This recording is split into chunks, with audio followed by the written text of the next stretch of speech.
This offseason, when our scattered bounty of pirated coaches film allows it, we'll be placing Penn State's transfer portal additions under the microscope for a new segment we're calling FTB Portal Profile. No, it's not the catchiest title in the world, but like many, we've mentally checked out for the holiday season. So why don't you give us a break, all right?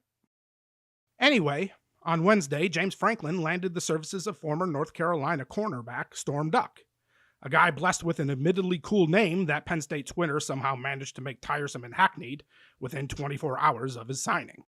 A second-team All-ACC selection who broke up a career-best 9 passes in 2022, Duck's desire to continue his college career in Happy Valley seemingly came out of the blue. And, on the surface, it's a bit of a head-scratcher. Instead of filling a glaring hole, like Chop Robinson did at edge last year, all Duck's addition does is bolster an already loaded Penn State secondary.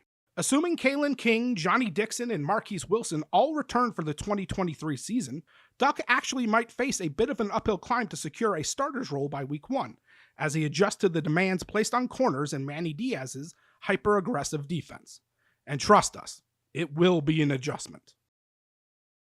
Operating in a zone-heavy scheme at North Carolina, Duck thrived in cover 3 and match quarters concepts, looks that allowed his eyes to cheat in the backfield, straddle between levels, and bait QBs into ill-advised reads. Duck also does an admirable job anticipating and closing on intermediate routes, triggering to nullify yard-after-catch opportunities. And at 205 pounds, when Duck initiates contact, well, the play usually ends right there. When lined up in press-man situations, a staple of Manny Diaz's defense, Duck once again leans on his physicality to jam and reroute wide receivers at the line of scrimmage.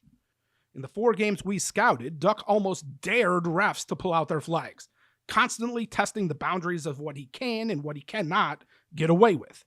He's snatchy, clutchy, grabby, a bully basically, and oftentimes he gets away with it.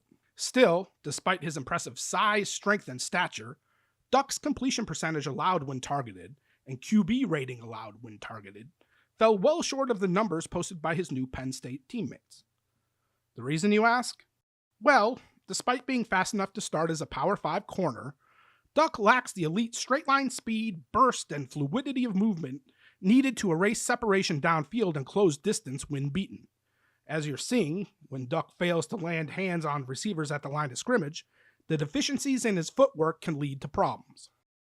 Unlike Johnny Dixon's film from South Carolina, where the transfer's uncanny ability to shadow pass catchers popped off the screen, there aren't a ton of digital clips where Duck simply flips his hips and mirrors receivers step for step in man coverage without touching them up first.